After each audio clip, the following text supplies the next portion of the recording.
Yo, yo, yo, yo. What is up, everybody? We are back for episode 5, or our 6th episode, because everything has to start with a 0 here, per Bitcoin protocol and Ski God protocol.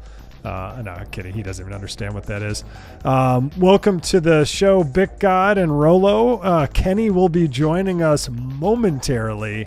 Bit God? You just called me Bit God? Didn't I call you Ski God? Oh, shit. God, he can't even do the introduction. You think I'm worthless? Unbelievable, guys. What a start. I was telling Ski God before the show, he doesn't believe in this shit, but I woke up at like 2:45, 3 o'clock in the morning because of the full moon. He's saying BS, but whenever they're full moons, you know, I gotta go hunting, and then I can't go back to sleep. So, is what it is.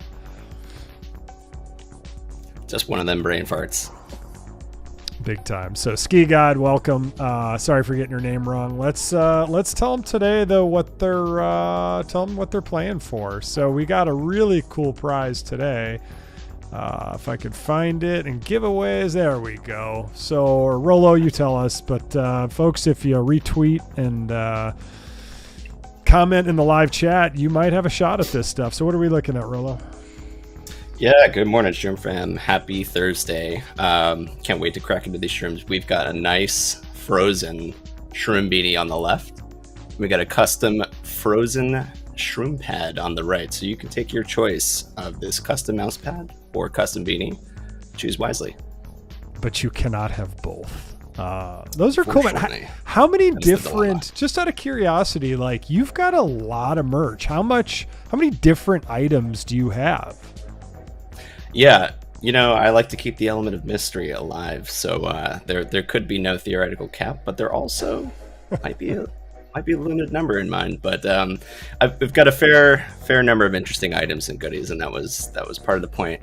Make it a lot of fun, and you know, some of these are limited runs. You got a few of them, and some have a little bit more, but you can find out at the Shroom booth this Vegas. Yeah, I'm excited about that. So Vegas is what? It's like the 27th through the 29th or thereabouts. Yes. It's that week, right? And you've got, yes, you and a bunch of Shrooms got a booth together at not an inscribing, but actually at the main event, correct? Yeah, super psyched about that. Was happy to announce we closed our crowdfunding this week. I was really proud of us. We all raised the funds to get us a small size booth, and we are official. We're going to Vegas. So Shrooms are coming to Vegas. It's going to be a total blast. Damn, nice. Well, yeah, I can't wait. We'll be there, and it's a good show. Ski God, not Big God. I do apologize for that. How you doing today? I probably should have just rolled with it. Bit God's got a bigger name. I'm doing great. It is a extremely rainy day here in San Diego, which I like. Don't worry guys, I've already got my first hot tub session in of the day. Bastard. I also got in a 5K done in the rain with just hitting my face and just feeling alive, you know, while you guys are here pounding the keyboard, waking up from full moons, I'm out there getting after it. So excited to be here. And my phone's ringing, so go ahead. All right, well, Rolo, let's jump right in. We've got some cool stuff today. So what's our theme? Sure. What's our theme for the Shrooms today? Yeah, so welcome to episode 5, Shroom fam. We are going to be talking about 2 broad chapters today. Our first one is scaling solutions and innovations. And then we're going to be rolling over into Bitcoin mining, which is a really fun topic. We've got a lot of shrooms packed into there. So our first 4 shrooms are going to center on scaling solutions and innovations in Bitcoin. And then we're going to roll into the first half of Bitcoin mining today. So can't wait to get into it. Yeah, me too. So let's jump into the first one. Let's go straight in. Yeah, right on. So we have a lovely, clean-looking shroom, which is none other than number 711 block size. So I think you guys know me. I love clean shrooms. I love green shrooms. And that makes this one mean shroom. I particularly like this one because it reminds me so much of the colorway and design for the first 3 proto shrooms. So yeah, what do you guys think of this one? I like it. I mean, it's like you said, it's got the standard Bitcoin shroom cap. It's got the writing on Definitely it, which classic. is which is very descriptive. I think I like most of the clean ones. I think.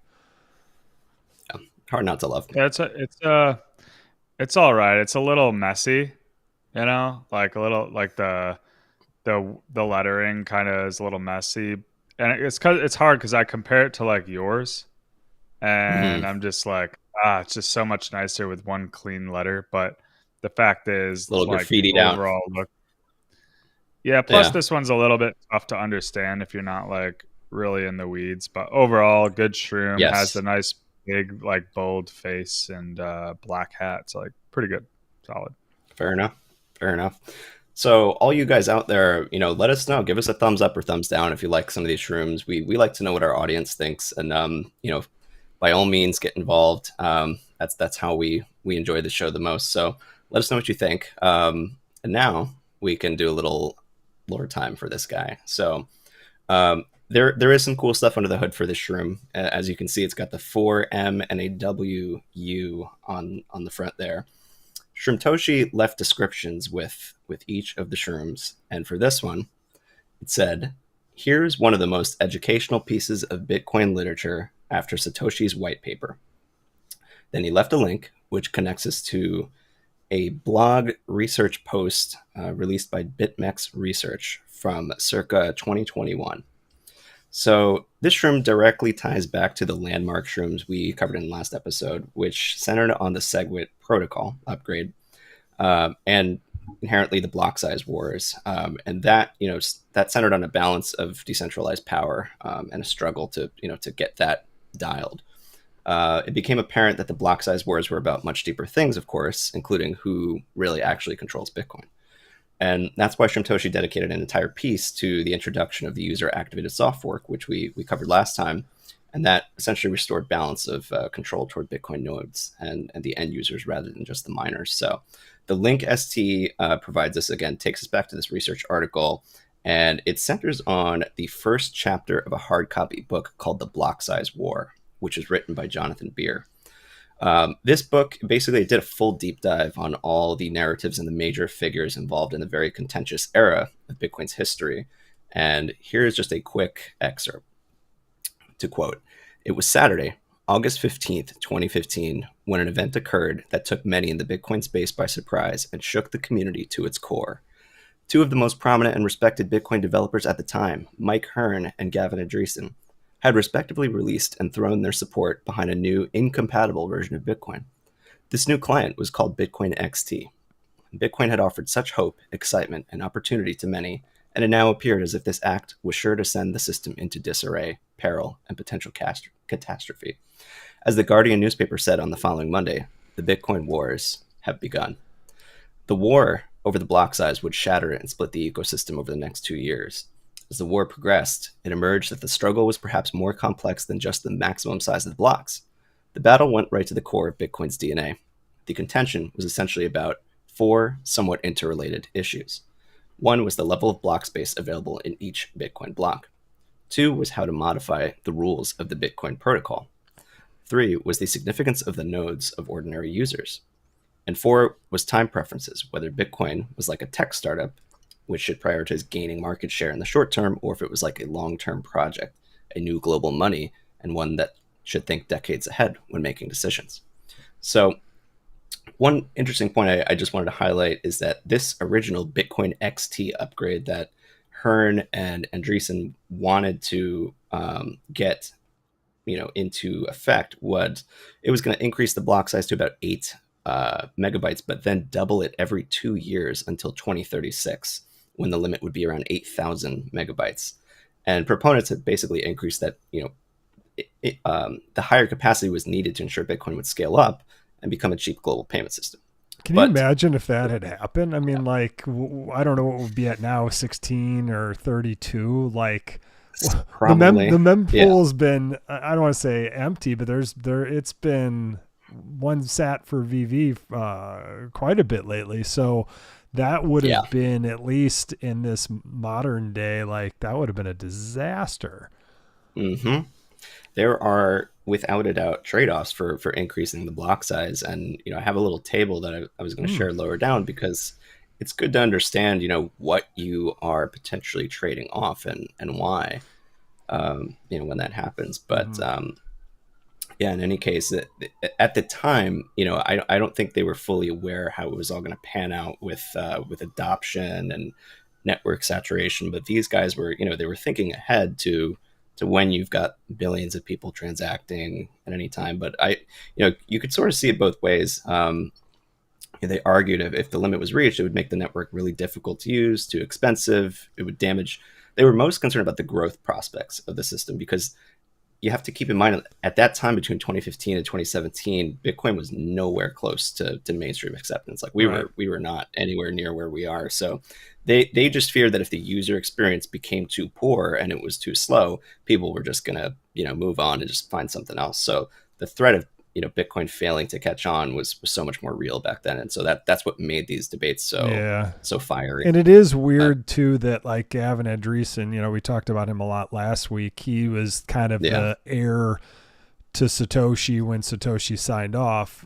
He was he was the number one guy, and he over time, you can tell he kind of, the before and after picture, he got probably a little more jaded, maybe a little more punk rock from like more nerdy computer guy. But as those Bitcoin sizes got bigger, he was one of the two main guys for this, which is just kind of crazy that, I guess sometimes you make decisions, I'm sure he thought he was doing the right thing, and, maybe Bitcoin would have been fine either way. Miners certainly wouldn't have been happy, because if block size is that big, there's no, tightness or demand for blocks, because the supply, I should say there is a demand, but the supply is so big, you never fill the blocks. So, you don't fill them out. Yeah, it's very. And we'll yeah, for sure, and we'll get into that a little bit too, about like what that implies when that happens. But basically, it was interesting. It created this divide into what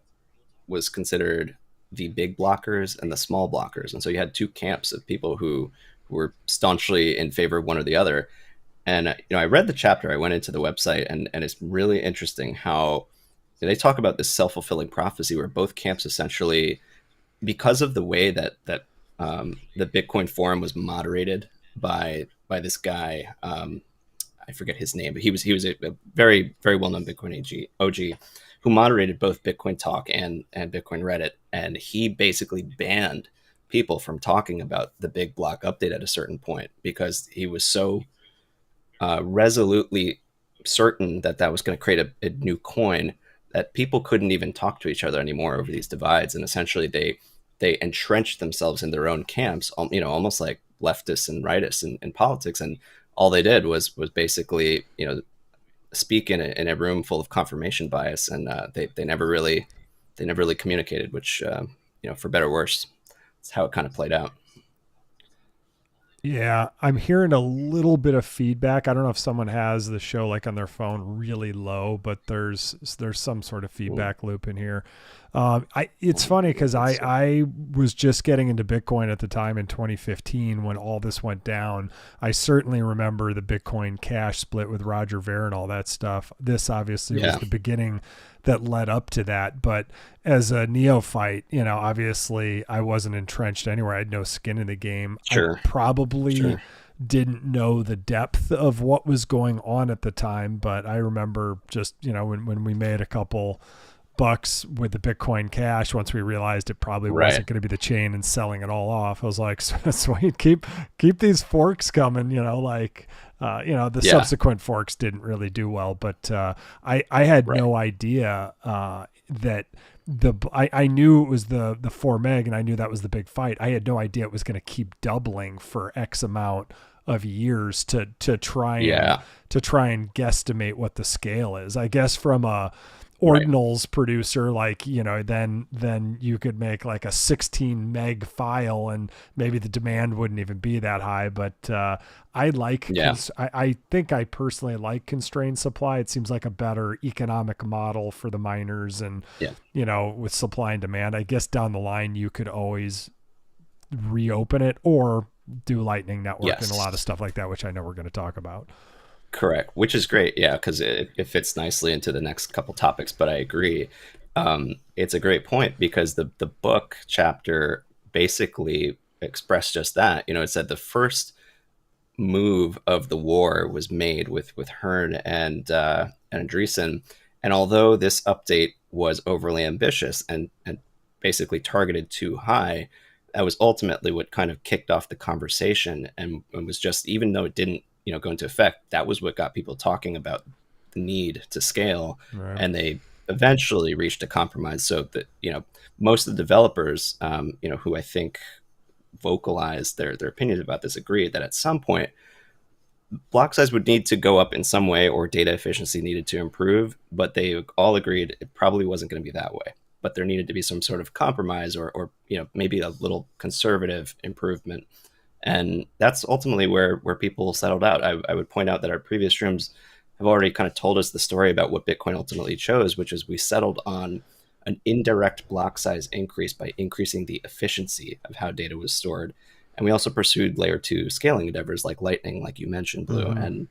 And that effectively was to address the cheap global payments aspect that they talked about. So I'm not here to debate if that was the right direction. It just is where we are, and obviously Bitcoin has ossified into this sort of slow moving, methodical, and careful piece, especially given the stakes are so much bigger now, and that's maybe not a bad thing.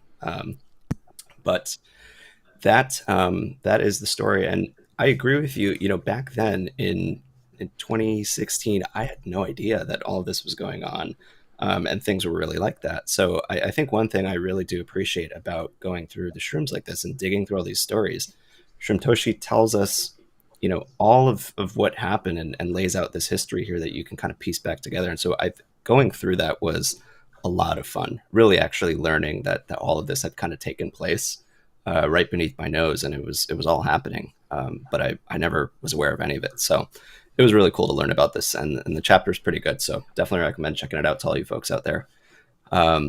So last, just a couple things to point out. If you really want to understand Bitcoin, I think it's great to read the subject material because you can learn about the trade-offs associated with increasing the block size.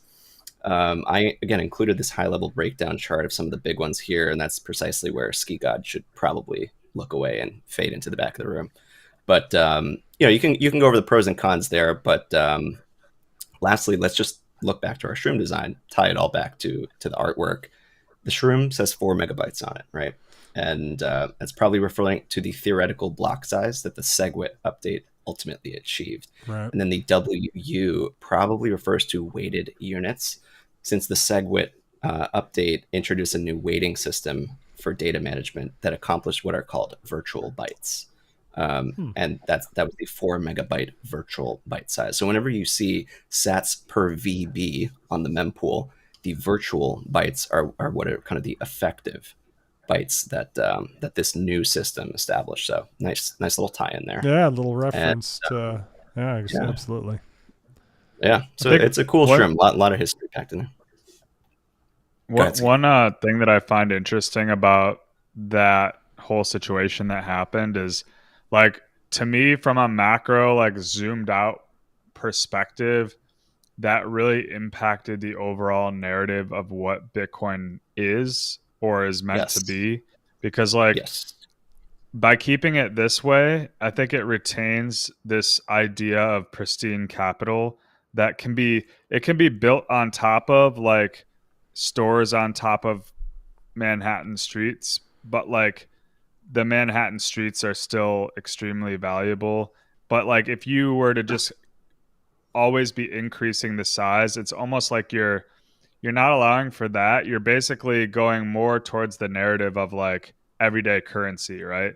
But if we think it's like a store of value, capital, borrow against it type of thing, you'd probably want to stay towards the narrative of, this isn't an everyday currency. This isn't what you use for transacting Yeah. bullshit, right? So Yeah, I really that's a like good that point. this is where we ended up, because if we didn't, it would be we'd be talking about Bitcoin in probably a whole different way. And I don't even know, like you say, Very like, possibly. oh, we'd be in a shit show now if that was the way we did it. But I just think it would have progressed in a different way, and people would have been building to address the needs of what that ended up becoming. But it's interesting because here we are, that Yeah, this and Yeah. there one was there might true. have been a whole. I mean, if you're at 16 megs or whatever, you have this infinite block space. Maybe we'd like there'd be blog platforms, and you'd even entertain like etching video because the demand is so much cheaper. So, for obviously Bitcoin maxis, they if they listen to this show, they would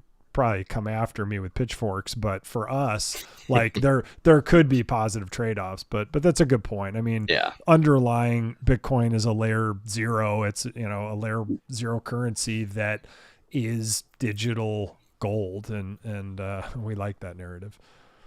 Right. And as increasing that throughput or the block size would therefore increase the technological requirements on the nodes, and that was what a lot of people didn't want to happen, because Right. then all of a sudden you've got a bit of a Solana-like situation where like the actual nodes are going to be fairly robust, expensive hardware, making it less decentralized. So just one of the trade-offs. But I agree with you, Ski. I think ultimately it's great where we kind of shook out and we've had this very stable, functional machine that that has just continued to push on. And some argue, some say, regardless of what would have happened, if you really believed that Bitcoin was as durable and robust and open source piece of technology as it was, even if we had gone to the big block size, let's say shit hit the fan and it wasn't working out too well, if we hard forked or soft forked, that way to begin with, there's always the way to revert back. And, Bitcoin would always kind of take care of itself and self-adjust. And that was also why a lot of people had problems with the censoring on and the moderating on the forums, because people said, look, if you're worried that much about Bitcoin, that talking about it in a certain way is going to kill it, Bitcoin's not it. If Bitcoin is really as robust as you say it is, we should be able to talk about any part of it and it will all be fine. So it was a really interesting part of the book, and yeah, I agree with all the takes. So. And Rolo, huge hats off to you, and much appreciation for the amount of research you do. I reached out to him last night, Ski God, and he's like, dude, I'm head down right now doing the script. I'm like, oh, I gotta go. I'm not gonna bother you, and I'm not gonna do small talk. Yeah, I met Rolo, it was a rocky week. Once I met him, like IRL, it all makes sense now. Like Yeah, I only exactly. needed like 2 hours with him to understand his. Yeah, you get a good sense of my chaos, but it was a wild week, but we got it done. But glad to be here, guys. Thank you. So yeah, we can move on to the next beautiful piece, which is a real good one. We've got number 691. Ordinal 691 is called Blockstream. I think this is a really cool and unique shroom. The colorway might be a little cold and metallic, and I'm fine with that since it's the outer space satellite kind of narrative. And it's a nice symmetrical design. I think I'm a big fan of the memorable satellite design. I also think it's pretty cool that it centers around a clean looking gray shroom at the middle, and really nice shroom overall. I think it's pretty iconic in the collection. You look and scroll among the shrooms and you see that thing and you're like, oh, wow, I think it's pretty cool. So what do you guys think? Yeah, it definitely stands out. And, I cheated and I actually, cause the more shows we do, the more, I'm getting into the history. Like it's fun to riff and do all that stuff. And, my experience goes to 2015, which obviously doesn't take me to the beginning, which a lot of those early shrooms were, but now there's some semblance of like kind of a memory, but now reading your script first, like I like this one a whole lot more, because what an absolute crazy cool concept it is. This is one of those, like I always tell artists, and I don't know if you guys agree with this, like when I hear spaces, especially audio spaces, and artists they're talking about the process and the this and the that, and it's this very structured interview of an artist, I'm like, I want to fall asleep. But if I get to know the artist and I'm like, oh, his favorite band, when he was a kid was the Cars or whatever, like, to me, that's super cool. And seeing this backstory, the value for me in the Shroom went up big time, because it's got the symmetrical head, but the paddles, everything's, they're at least symmetrical. Like Ski says, you can make a PFP from this pretty easily by just cutting it down. It'd be a pretty simple one, but if you expand it further, it tells a really cool story. Absolutely. Yeah. How about you, Ski? Yeah, I really like this one. I like the gray in certain ones of these. Like I feel like they're just slightly more interesting grays and stuff. So like it's kind of cool. It's like a slate.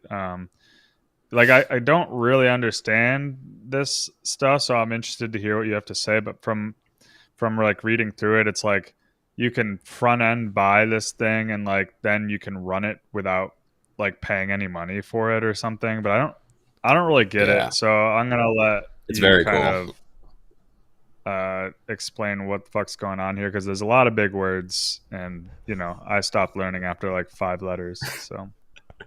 You didn't even open the document. We got you, fam. But what do you think out there, Shroom fan? Thumbs up or down for this one? We we'd love to know what you think.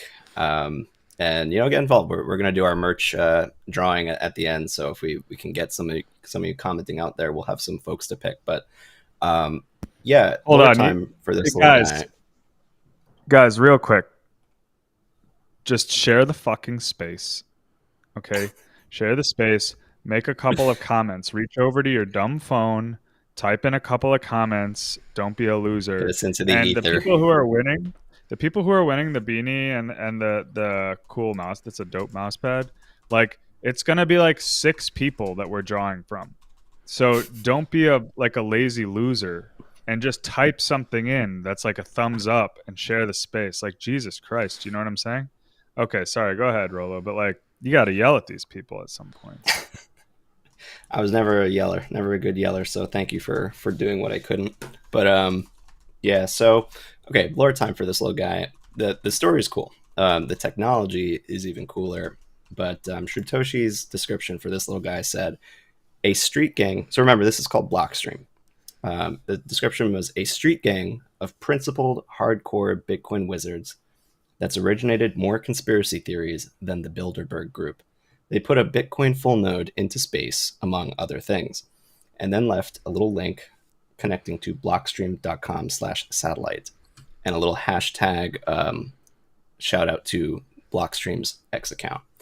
So, and I had a really, really fun time learning about the Shroom and the Blockstream Corporation. They are undeniably a relevant industry giant when it comes to the history of Bitcoin. There's often a knee-jerk reaction, I think, when it comes to celebrating the idea of private corporations, even potentially with a Shroom, and I would say rightly so.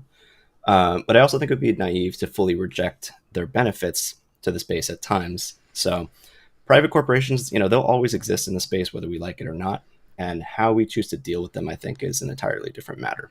So with that said, what is Blockstream and what is the satellite all about? So Blockstream is, in a nutshell, one of Bitcoin's most influential private companies. Their leadership has consistently pushed Bitcoin's security, its scalability, and its decentralization even further. And it has greatly shaped Bitcoin's infrastructural evolution.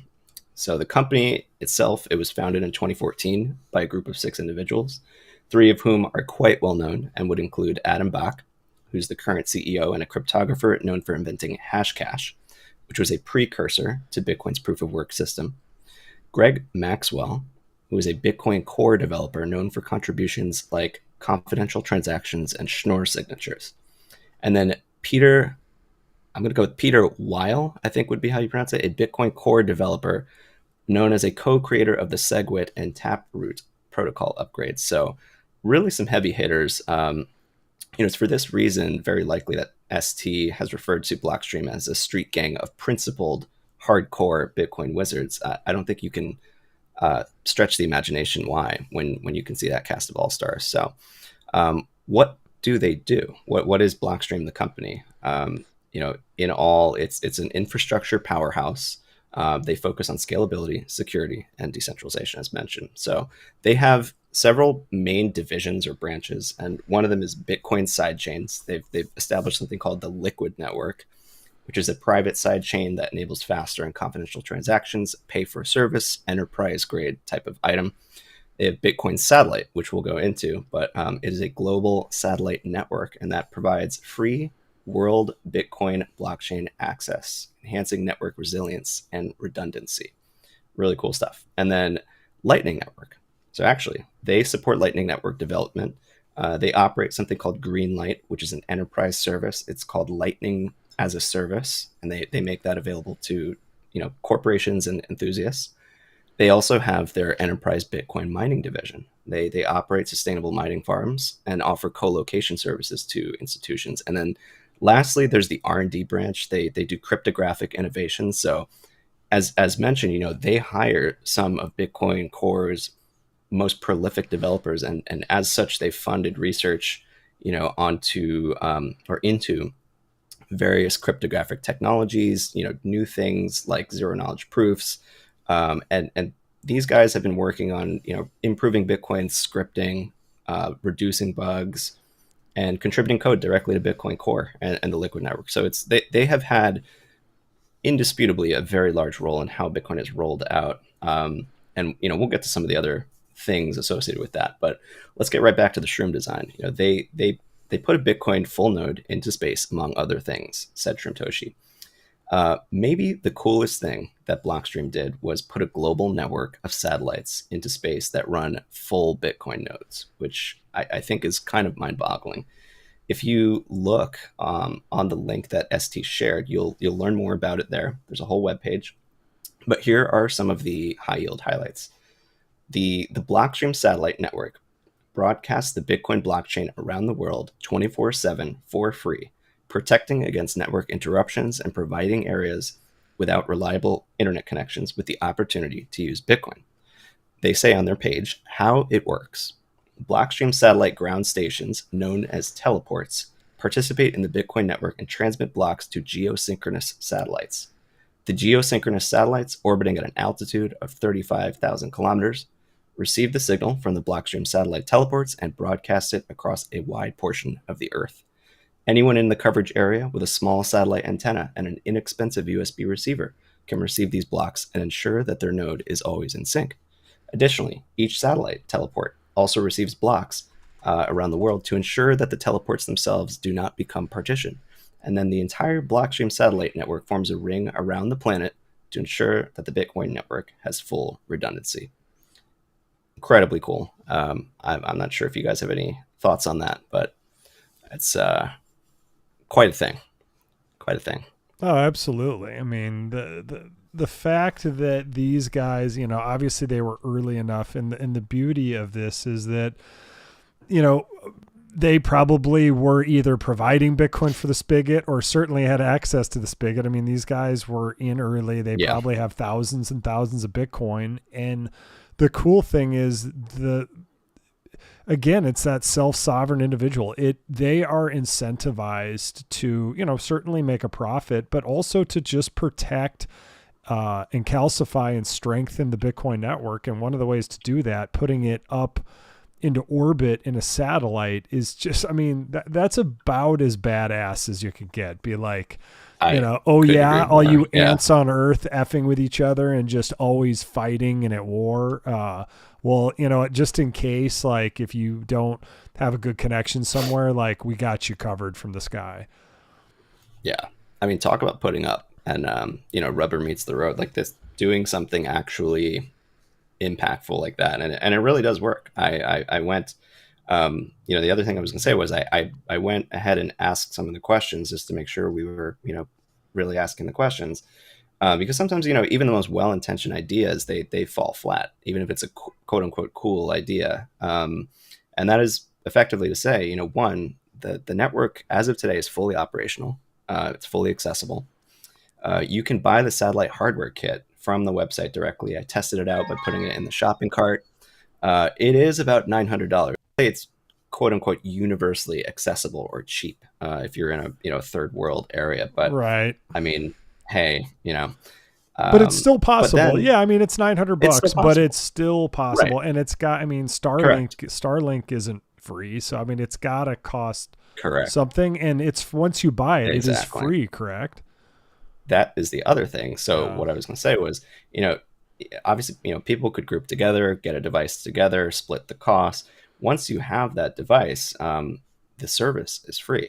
And so I asked the question, I think the next logical question people might be asking themselves is, how the hell is the service from such an expensive endeavor putting, a global satellite network in space free?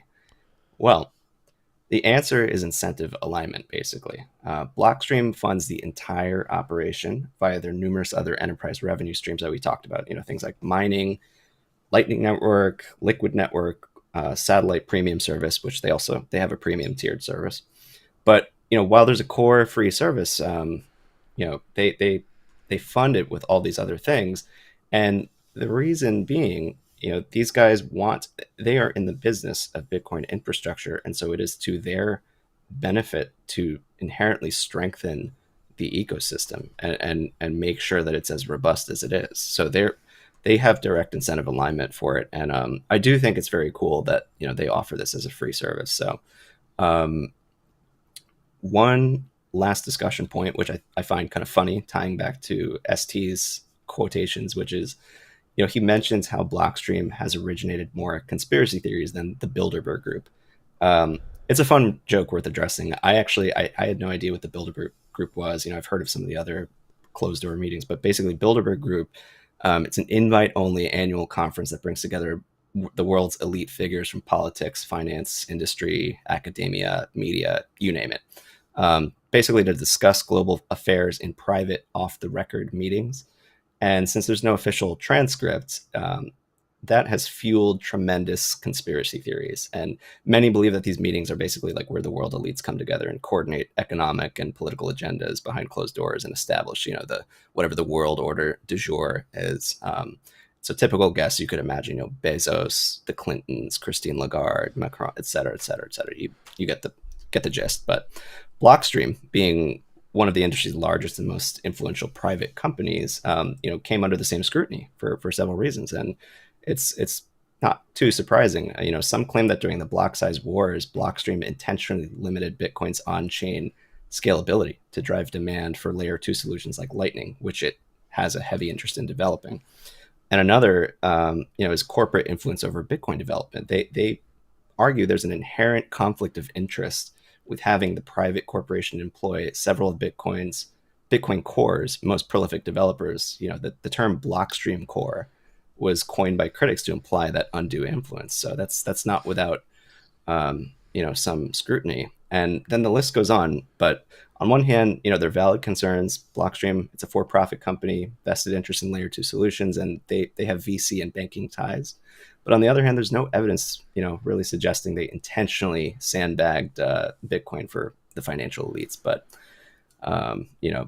Bitcoin, the other argument too is Bitcoin's open source nature basically ensures that no single company can ever really fully control it. So as with any influential company, healthy skepticism warranted, but not all criticisms hold up under scrutiny. It is interesting though. And I don't know if you guys have any thoughts on that. Yeah, it seems like it would be hard, not hard, but it would, there's not, the beauty is once you're into Bitcoin and you've got a bag, you're not incentivized necessarily to screw it up or mess with it, so that goes for miners, that goes for really any bad actors. Cause when you're a bad actor, obviously you gotta basically put a false block in, and then you've got to keep supporting that. Like it doesn't, it's very difficult to do. And the only thing that would happen is you would screw the whole network up, and someone would have to almost do like a retroactive fork and be like, okay, well, let's stop from that happening again. But Kenny, welcome to the show. Hope the traffic wasn't too bad for you. How you doing, fam? What's up, guys? Sorry for being late. Traffic was, it was a mess. Not gonna lie. I'm so pissed off. But when I join the Shrooms, We're just glad you're here. chat, all is fine. I get high straight away. Good. Well, You can smell the shrooms. Well, welcome. So we're just talking about the Blockstream and the satellite and how crazy it was that they launched a bird up there just for Bitcoin and their $900 kit with a little USB dongle and a little satellite you can hook right in. So pretty cool. Any thoughts now that your blood pressure's come down, Kenny? Now that you're among friends again on the live X television. Yeah, I think this is a really cool shroom. It's kind of like a historic one, right? I think Indeed. it's cool that Shroom Toshi also play. I can't even speak anymore, guys. That He's so pays He's out of breath, tribute. ladies and gentlemen. He just gave the finger to like 20 different just ran cars on in. his way here. Oh yeah, The I'm road so rage dead. is real. No, it's like I think it's really cool that he pays tribute to something like this and that he would even Yeah. include something like this, right? I mean, it isn't Yeah. like the most super obvious thing, but I mean, if it's in handsomely with the whole segment, so I think it's really cool that he paid a full shroom as a tribute to this. Even like it is a historic piece of Bitcoin, right? Yes.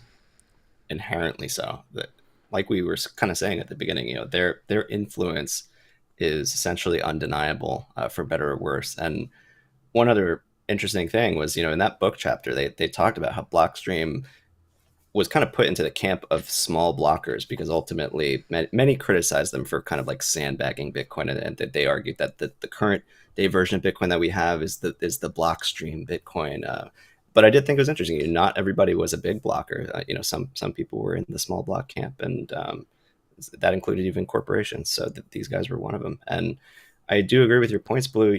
It's even though they're a corporation, like you said, the super cool thing about Bitcoin is the name of the game is incentives and game theory. And this incentive alignment is essentially, what makes all Bitcoin holders, kind of want to be good actors. And we'll touch upon that later too, which is kind of fun. There are a couple fun points on that, but yeah. Very cool. Should we stay on this one, or should we segue? These all segue so nicely into each other. Let's roll on. It's a beautiful segue. So Shroom number number 682. Look how excited Rollo gets. He's just like, the lightning. Look at the yellow contrast to the slate on top. I love it. I'm thinking all about the Smithers meme. Smithers. And but I kind of knew it'd be a matter of time before we got here. One of my own little Shrooms has finally made it to the set, and I'm very excited. So here comes the full disclosure. I may be a little bit biased. Not maybe, I am. But I picked this one up because I find it to be such a beautiful, clean, and simple design, and really bold and attractive colorway. I think it's signature of the Lightning series, and I just thought it's one of my favorite Shroom designs in the entire collection. It's made its way into my personal top 30 favorite list, sitting at number 30, right there at the end. And I love that you have them. I had to bring it back. Kenny, do you have yours ordered too, or do you just have a top 30? No, I've been joking with Rollo about it. I still have yet to do a top 30 list, but it's coming. He's got the rough mental schema in his head. You and Ski God and I have yet to do it, and we will continue to have yet to do it. What do you think, Ski God? Just gonna keep pushing the agenda. You're at. Sorry, my wife was dropping something off. Are you asking about his top 30 or his specific Lightning Shroom? I'm just asking how you're doing and about all the above. Yeah, good. His Lightning Shroom's epic. That's one that's in my top 30. It's been always like, I don't know, it's just like a cool, dark, like Darth Maulish type of vibe going on. So, big fan of that Shroom. I'd like to see it out there. Maybe you rock it for a couple weeks. Maybe you switch some. Give it a spin. PFPs, give each one like some daylight out there. Get it known to the more world. love. I'm sick of seeing. I'll put it here. This one might heavy be a tough consideration. PFP because the lightning bolt is so long, but I'll bet height. bet you could even though the meaning of the lightning would get lost, if you crop it right like on the first yellow set of pixels, it's almost like a rocket ship too, which would lose the meaning, but it would be a pretty badass, like, because that yellow would just pop against the slate or whatever gray blue that is. Yeah. Heavy consideration. I like that idea. So I think maybe we'll see a new profile pick this week. But yeah, this thing, it popped up on the floor. I think it was November. It was November of 24. And I saw that thing and I had to snatch it up. I basically, arranged a little private deal. I think took it off of Anon Labs is who it was, I believe. And, never looked back. I think it is the quintessential marquee shroom of the Lightning series. And I love it again for its uncommon, gray shroom face that departs from that normal aesthetic. So just had to have her. But anyway, what do you guys think out there? Do you guys like this thing? Thumbs up, thumbs down. Don't be afraid to hurt my feelings. There are plenty of shrooms out there, but let us know. And with that said, we can dig into the lore behind this little guy. It's a fun one. Let's do it. So Rule 10 in Bitcoin, says Shroomtoshi. Scaling is done in layers. And then there's a long link there connecting to Bitcoin Magazine. And then a hashtag at Aaron Van W. So I looked who that up. I looked up who that was, and it's none other than the editor-in-chief for Bitcoin Magazine, and he's dropped a lot of articles covering Lightning before. He's written some really good pieces, and one of them was this link here, which breaks down into 3 parts, a basic understanding for beginners on Lightning, and makes it very approachable as to how to understand what's under the hood. Worth a read. I checked it out. It was a great 3-part series. So.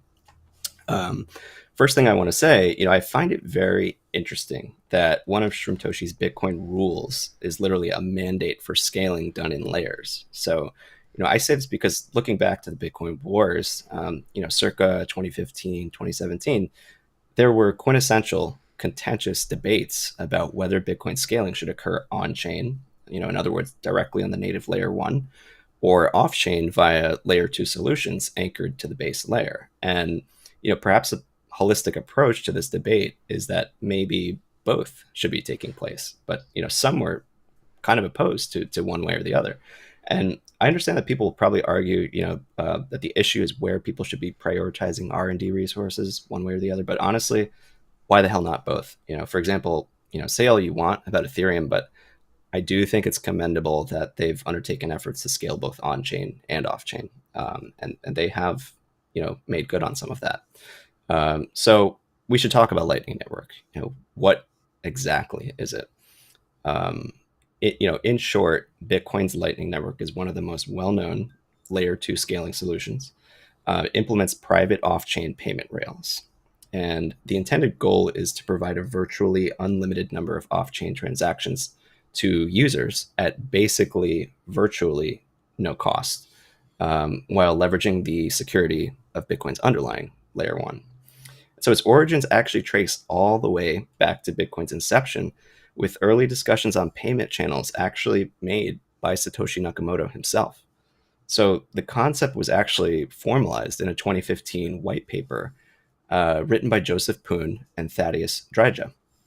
And over Bitcoin's timeline from 2015 through about, I think it was 2018, several key developments basically took place that bring us to essentially where we are with the current state of Lightning. And so, again, you have first in 2015, the white paper. Then in 2016, several different teams actually started to independently develop Lightning implementations of their own. And that included Elizabeth Stark's company, Lightning Labs, the Blockstream company, Adam Back, and others, and a French startup that was known as Async. And this eventually led to the first test transactions. And then by 2018, you had the first mainnet beta implementations, and the network's first real world usage was spawned then. And I think now would be a great time to essentially discuss the high level schematics. So I'll quickly break that down without getting too into the weeds. But the Lightning Network, it enables users to create payment channels between two parties. Once a channel is established, unlimited transactions again can occur off-chain with only the opening and the closing balances recorded on the layer 1 Bitcoin blockchain. And what that effectively does is significantly reduces the on-chain congestion and enhances the transaction speed by offloading all of those back and forth transactions. And there are four main components to the technology, and it's helpful to understand, and they are as follows. The first is opening a channel. Basically, both participants agree on an initial transaction. They lock a specific amount of Bitcoin into a multi-sig address, and that requires both parties to consent for fund movements back and forth. Then the second is conducting transactions. So within that payment channel that you've established, parties can then exchange signed transactions that reallocate the funds without ever broadcasting it to the Bitcoin blockchain. It's all done privately between them, but using cryptographic technology. And then the third is ensuring security. And so to prevent bad actors in one end or the other, the mechanism of time lock contracts is implemented, and there are also penalty transactions employed, ensuring that any attempt to broadcast outdated transactions or double spend results in a forfeiture of the funds to the honest party. So you have game theory incentives there that keep it afloat. And then there's closing the channel. Once the party members are done, the channel can be closed at any time. You broadcast the transaction to the most recent transaction state of the network. They settle up, and that finalizes, the net result of all the off-chain transactions.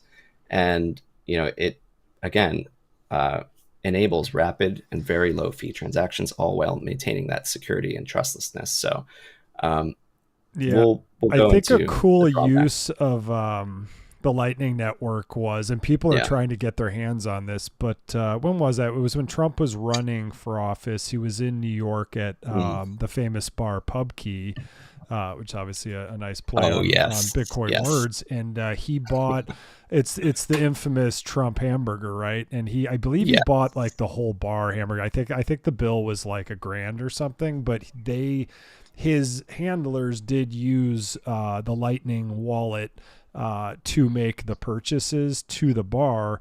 And I don't know if that channel has been closed yet, but I know people are really trying to scramble, because like you said, it's kind of this closed network. You don't see it because it doesn't come on chain until it does. So I think there's probably detective work being done. You could speculate, but again, that was the first president to do a Bitcoin transaction, for buying people food or for buying anything. So it's a cool story, but it's also a good everyday use of why Lightning Network's important. If sats per VB are high, obviously you don't want to pay your bill and you got to jump in an Uber to go to a party or something. And you're like, the block hasn't confirmed for 46 minutes. You're like, shit, I got to go. So hopefully it confirms. So, but just a fun story around Lightning and it had slow adoption at first, and it's picking up now. It's really crazy. I've used it before. I have to say it was quite easy. You do just need to be a little bit familiar with how to set up getting some Bitcoin unloaded. But once you do, from there, it's very straightforward. I used the Albi wallet, I think, one time. And, that was the other thing. I think a couple of Shroom Sundays ago, I posed the question. I asked in the audience, where the state of the Lightning Network was, because I had no idea. And you hear sometimes people kind of poo-poo on it, and they say, "Oh, the Lightning Network, that thing is so old, it's dead," or people aren't really working on that. But it's out there, and we're going to go into that there have been some major breakthroughs, even as recently as 2024. So we'll kind of go into that. But in order to do so, it would be prudent to talk about the drawbacks, because there realistically are drawbacks, and that's why people kind of criticize it sometimes. It's not perfect, but it does work, and it definitely does do some very cool things. So, as with almost any technology, there are pros and cons. And so one is payment routing. Efficiently finding a path between transacting parties remains a technical challenge, although that's been improved. Another is liquidity management, and ensuring that channels have sufficient funds to facilitate the actual transactions. That's essential for reliability, and it doesn't always happen. And then user experience, improving the wallet interfaces and the user education is a pain point. And it's paramount for broader adoption because it hasn't always been easy. And for a long time, it's mostly been advanced users who have been messing around with Lightning. But now you have Binance, Kraken, Cash App, other bigger, user-friendly institutions starting to integrate this, and they're making it available on their services. So hopefully that does become easier with time. But again, as of February 2025, the Lightning Network has seen substantial growth and adoption, which has, at least to some degree, I think, helped Bitcoin scalability and transaction speed, even if it's to a small amount. As of today, the network, I'm happy to say, comprises over 11,700 nodes and approximately 45,300 channels, with a total current Bitcoin capacity exceeding 5,220 Bitcoin, or in other words, about 511 million US dollars at current prices. And that figure actually has exponentially increased from what was about a little under 1,200 Bitcoin, or $80 million since 2021. And that graph you have up there, you can see that exponential rise in about 2021. There was a prolific development, of updates and technology improvements, and then even over the years, there have been some major breakthroughs. And so, again, I mentioned you've got big companies now that are kind of adopting it. One thing that's really cool, you can go onto a website called 1ml.com, and you can examine real-time Lightning Network statistics. You can check the health of the network. And, I looked at some of these. It's pretty cool. The average node age, here's some cool stats. Average node age is 1,125 days, or 3 years of straight uptime. The average node capacity is almost half a Bitcoin, or about 50 grand, close to that. The median fee for a transaction is about 0.75 Satoshis a transaction, which is effectively a fraction of a penny. Yeah, about 0.0007 cents per transaction. And I think one thing that is interesting is you can't really get a good sense of Lightning's cumulative settlement volume over time because of the inherent private nature of the off-chain transaction. So like whatever happens off-chain, you're probably not going to be able to really get that data, but you can see what's kind of come on and off. So people know that, for example, I think a minimum of around 730 Bitcoin, or 73 million US dollars has to date kind of like come on and off. But that's probably a huge underestimation because it doesn't account for all the back and forth volume transactions in private channels. So just an interesting point to make. And then just in closing, there is a strong cast of industry giants that are still actively developing on Lightning Network even now, and the future pipeline looks pretty promising. If you look, you can actually find, like I said, there are some major milestones achieved as recently as 2024. Blockstream's core Lightning division, they integrated major protocol updates. They were able to get block processing speeds down 50%, up, using something called gossip synchronization. They've enabled multi-party funding, enhanced privacy, and also their Greenlight platform, which is the enterprise division, the Lightning as a service. They experienced a 20-fold increase in adoption, scaling from managing fewer than 10,000 nodes to over 200,000 by the end of 2024. And a lot of those upgrades I just mentioned, they were published in a 2024 annual review on Blockchain's website. So these things are happening like now. Other promising initiatives, that there was something called the Lugano Research Center that was established in 2024, something designed to foster collaboration with partners and startups using Lightning over in Europe. And yeah, I think it's pretty cool to see that this thing is actively growing out and still becoming a thing. Yeah, absolutely. Yeah. The one final quick thing I was going to say was that, I would point out that, again, there's that need to scale both on-chain and off-chain, and even Lightning's co-creators, they also agree the block size limit would likely have to go up one day. So they recognize that need. But it is at least a very helpful technology and a nice way to bridge the gap. But can't just more and more people, for their own needs, like if you're a shopkeep, you've got your Lightning network open, like you're saying at some point that itself runs into bottlenecks as well on the grander scale. Yes. Got it. Yes, because what they posited was that they did a back of the envelope math calculation, assuming a certain amount of global worldwide users and transaction volumes, and they said that eventually all of the users, they're going to have to settle. They're going to have to open channels and settle channels. That's going to happen on one end or the other, and at a certain rate, even that is going to saturate, and the block space is going to have to go above a megabyte because if you got everybody using Lightning, you're going to have people on ramping and off ramping. I suppose you could keep channels open, but people have to kind of come on board different ones. So it's a little complicated. But yeah. Well, even with it's inscriptions right now, we don't seem to be having that problem. At least not right now. Yeah. Yeah. How many times have you seen on your timeline the last week, like, hey guys, it's a cheap and great time to inscribe that ordinals collection? Like, right. Dead. No, 100%. Yeah. It's a good point. So curious how this unrolls, and we'll check back in 5 years. But anyway, we could roll on to our next little beauty here. We've got, you guys are going to be cool here one. in 5 years. Ski God, you always say that, but I'm here for a good time, not a long time. Ski God's telling me I'm going to be gone in 5 years. I hope that's not the case. It's like, dude, you're second half of your life. You're on your way down. Like, yeah, maybe. We'll inscribe what are you trying to say? Before you die. You'll live on the chain forever. Oh yeah, that's why I've got all these plans. I'm going to write a book on the chain. It's going to be the worst book on the chain, but it's going to be like 10,000 pages. So some historian's going to read it and be like, wow, these guys back then, like, they did a lot of time in their hands. This is terrible. This murder mystery. Interesting. Yeah. I solved this murder mystery. What's that? I was just going to say that it'd be an interesting side note to be the first person to write a letter to their children and put it on, inscribe it on chain. I don't know if that's ever been done before. Don't get any ideas now.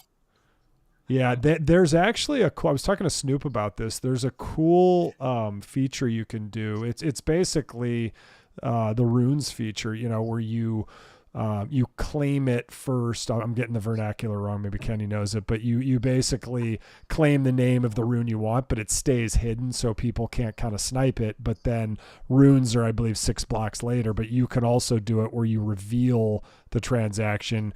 You could be like, okay, well, I probably won't live to 103. You could like reveal the transaction to world and any secrets you have against anybody, you just put them all out there and be like, yeah, I'll probably be dead at 115. But so there's probably cool things that you could play around with and do with that to kind of create this eternal vibe, but also not necessarily reveal it right away so people have to come back. And I think all of us are pretty well positioned. I mean, all of our PFPs are sub 1K. Obviously, yeah. If ordinal theory means anything, they would be easier to find and probably the first place people would look if you had to kind of start from scratch. So yes, it's an interesting thought, Ski God, for sure. I always make that argument. I say they're always going to be there. They're self-evident. The lowest numbers where people are going to start at the history, and it's not always about just the earliest. Provenance is one thing, but provenance plus quality. I've always said provenance is probably a necessary but not sufficient feature, and it's great to have it. I do think it's important and it matters. But also, what the collection is and what the piece is. These pieces are they're really something else. And so those two combined, I think, just like you said, it makes it pretty self-evident. Yeah. But yeah. So I like the koala. But, let's talk about it. Yeah. We got a really cool one. So number 682 is I'm sorry. That's not the one. Number 678 is Lightning Koala. This one's a fun one. It's really hard, I think, not to love the shroom design. Adorable little koala clutching onto the lightning bolt. I really, really like the Lightning series shrooms, as I kind of laid out, and I think it's one fine piece within the sub collection. It's clean, not too much going on, and again, I think it has that really beautiful and bold colorway. So it's an A for me, dog. How about you guys? I love it. I've always considered myself a bit of a koala bear myself. So, I can see that. It's like looking in the mirror. just hanging on for dear life. My hair is turning into koala gray. It's just gonna be, yeah. So hard not to like that little guy. No, I think it's a beauty. How about you, Kenny? What do you think?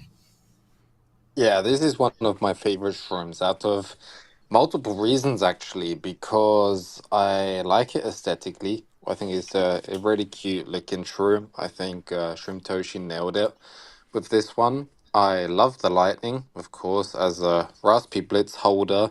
I need to show love to all the lightning Bitcoin shrooms. And last but not least, I think the background of this is probably I could probably say that this is my favorite gimmick kind of type of thing background for a shroom. I had a lot of fun with this shroom. And of course the holder. Um the guy who holds this shroom is an absolute Chad. Big shout out to Wavelength. Really cool dude. Has been a shroom since day one. Super super nice and humble guy. It's always a pleasure to talk to him. So big shout out there. And yeah, this is an insane shroom. I love it. Yeah, yeah, it's super cool. And so, for this one, the history behind it, basically for the context, Shrimtoshi left this little description and said, wondering if Jolly has marred Lightning Koala's Satoshi's place yet, and then left the link to Satoshi's place.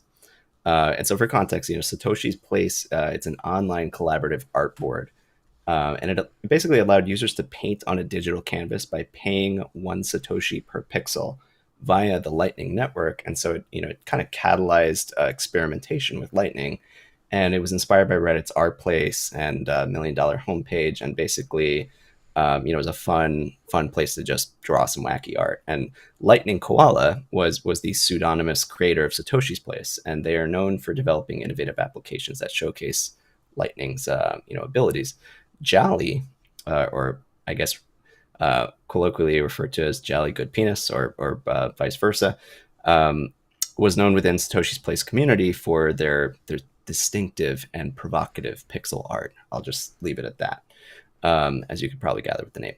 But yeah, in the context of that description, basically, the line suggests curiosity about whether Jolly has altered or defaced the artwork on Satoshi's Place. And I don't know if that ultimately panned out, but um, given the open and editable nature of the canvas, you can imagine on your own. But I went ahead and I checked out Satoshi's Place, and it's cool to see it's still alive as ever. There are, all sorts of designs thrown up on the board. It's a really cool, live, and dynamic piece of art, I think. And you can actually get a Satoshi quote instantly based on any manual drawings that you want to add. So I threw a little video in there. I don't know if you want to play it, but I basically showed you how you can test it out, and it gives you a quote and a little barcode to send your sats. But one thing I didn't see was any sort of specification of where the funds go. I would imagine could go into Lightning Koala's pockets. Could you blame him? Probably not. It might even be a small trivial amount given it's Lightning, but who knows? But that's the shroom. It's a quick little cute story, just as cute as the koala, and I like it. Yeah, there's actually a little funny thing there. I actually on Satoshi's Place, for everybody who's looking at this, I well, I guess it's inscribed or like scribbled, I guess, the lightning koala onto the canvas. So for Oh, everybody going through it, have a look if you can find it. thought you were gonna say you drew a dick on there, but that's way better. Big spender. That would only take up 1 pixel. Oh, there he is. Top left corner. Love it, love it. Yes, He's sir. out there, ladies and gentlemen. He's out there in the Lightning Network. Nice. How long ago did you Yep. do that, Kenny? That's probably about a year ago, to be honest. It was when I first kind of got into the shrooms. I went through every shroom one by one, and then I Wow. came across this one. I thought, what better thing to put on there than the lightning koala shroom? Oh wow. So that's literally stuck around there for a year Yeah. or That's. more. I think That's I made a post when I did it, so I yeah, could probably that's track it really back. cool, dude. It's probably around a year. Yeah. I love that. So it has not gotten scribbled over, or at least completely. No, this is super cool. I love It's playful a neat stuff like this. And idea. if a guy makes a Yeah, couple sats on this for doing it, like why not? hats off Yeah, to him. Yeah. exactly. Really cool idea, I think. Community art. So I yeah, have a we can, question on this, yeah. real quick. Is there a way to know the addresses that have colored on that, or is it private? That is a great Like, question. I was wondering, it'd be kind of a sick idea to airdrop Yeah, some sort of rune project or ordinal project that basically is like right. anybody who's colored or done something on that would be whitelisted or something for a project would be pretty sick. Um, Based on the way I understand it, since you have to open and close channels when you're interfacing with a node or like a channel, you do have to kind of like broadcast the address. I think that's sending to and from, not necessarily the amounts. So I do think you may be able to trace it back because if you go on hmm, 1ml.com, you can see like users interacting on ramping and off ramping. So I think you can. hmm, Yeah, cool. yeah. But cool stuff. We have our next chapter here, guys. If you'd like to segue, we could do a couple. We could do, we have about 5 to go. We've got some hotties. Oh yeah. Uh, Let's talk yeah. mempool. All right. So we've got our next chapter here. It pertains to all things Bitcoin mining, whether it's technologies, major industry players, nation states, you name it. It's a cool topic, broad topic. We got a lot of shrooms in there, but we got number 712, which is mempool, and I think this is a truly beautiful, clean, classic shroom. Huge fan of the gradient color palette, transitioning from black to different shades of lighter blue. It's an A+ design for me. One I would very gladly own. The colorway, including the little vertical gray bar, are a direct tribute to none other than the mempool.space website, which is one of Bitcoin's most well-known mempool explorers. And what do we think of this guy? Yeah, beautiful Bitcoin shroom. Obviously, also really cool, paying tribute to the mempool. Probably one of the most used websites for any Bitcoin user, I would think. Yeah, And yeah, I really like the color palette. yeah. Let us know out there, guys. What do you think? Give us a thumbs up or thumbs down if you like these shrooms. We always love to know what your thoughts are. You know, but yeah, what do you think, Blue?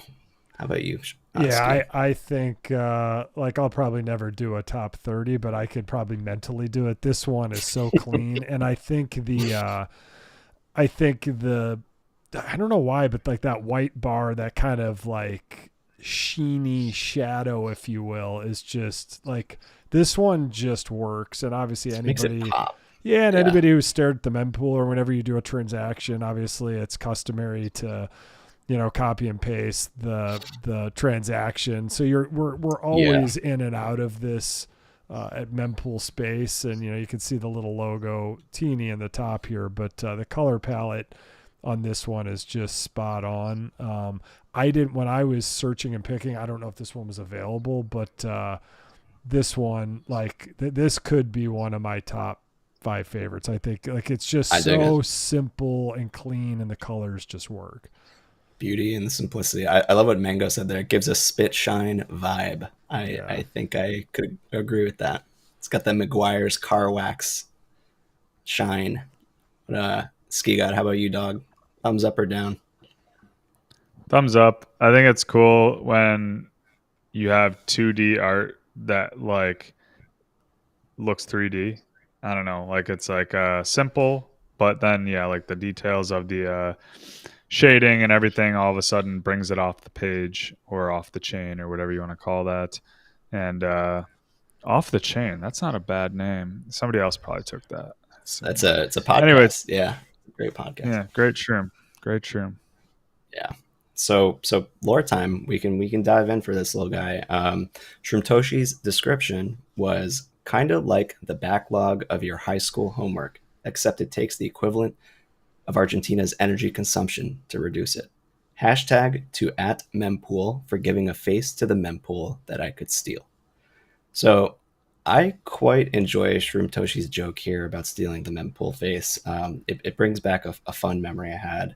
I remember one day asking him about his creative motivations behind the punk shroom, the rock shroom, and the Pepe shroom. And besides the obvious of paying respects to legendary OG art in the space, he facetiously pointed out that he'd appropriated their art and shamelessly inscribed it onto Bitcoin. But he then pointed out the hilarious irony that no sooner than he finished inscribing the entire shroom collection, people actually and literally copy pasted those projects onto the Bitcoin itself. And we have now the Bitcoin rocks, the Bitcoin punks, and the various other Pepe collections. But it was pretty funny, and we both we shared a good laugh over that one. And I just like that history. So he's done this kind of thing before. It's very cheeky, and I like that kind of stuff. But back to the lore, what is a mempool? First of all, so a mempool, or memory pool for long, is the queue of pending and unconfirmed transactions for a cryptocurrency network node. And something I didn't know is that there's no global mempool. Actually, every node on the network maintains its own mempool. Typically, the limit is set to about 300 megabytes, but some are called big nodes, and they can go way longer than that. But so different nodes may hold different transactions in their mempools. And what is a mempool explorer then? Mempool Explorer is a tool that enables you to view real-time and historical information about a node's mempool, visualize its transactions, search, view transactions. And so the mempool.space website was invented with the concept of visualizing the Bitcoin nodes as projected blocks. And those blocks are the inspiration for their half-filled block logo. And so the projected blocks, you see on the left are of the dotted white line, and then the confirmed blocks, they're on the right. And if you'll remember from our earlier episodes, mining is that process by which unconfirmed transactions listed in the mempool are confirmed into a block and added onto the blockchain. So, the miners select those unconfirmed transactions from the mempool and they arrange them into the block. And the first miner in the network to find a suitable block, earns all of those fees. And so accordingly, miners tend to prioritize those transactions with the higher fees that are baked into them. But you can see that all on this live chain going on here, which I think is pretty cool. And so the last thing I'll say there is just what does it mean for a mempool to be full? Because sometimes you've heard that phrase. And basically, when a Bitcoin transaction is made, it's stored in the node's mempool before confirming. And when the rate of incoming transactions exceeds, the rate of transactions that get confirmed, that's when the mempool is considered full. And so anything added on top of that, if it's below a fee threshold, it's going to get rejected. So I never knew that, but it's pretty cool. And yeah, this is a really slick site. Like I see, I love it. It's used. We use it all the time. It's just it's invaluable to have this UI UX that tells us what the sats per VB are, how crowded the blocks are right now, how filled the blocks, the subsequent blocks are. It's amazing. It's amazing. Yeah. And totally worth a dedicated shroom. It's been a very useful tool over time. So, and then we have our next one right after that on the theme of mining now, number 687, mining puzzle. So I actually, personally, I love this piece. I could see the design maybe being a little bit polarizing because it's a little busy. Actually very much like the colorful palette, playful design of all those puzzle pieces. So it's an A for me, dog. But what about you guys?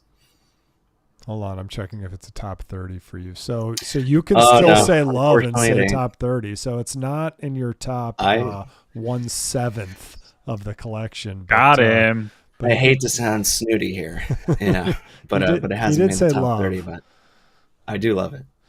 I do. I'm polyamorous when it comes to shrooms. I don't love this shroom.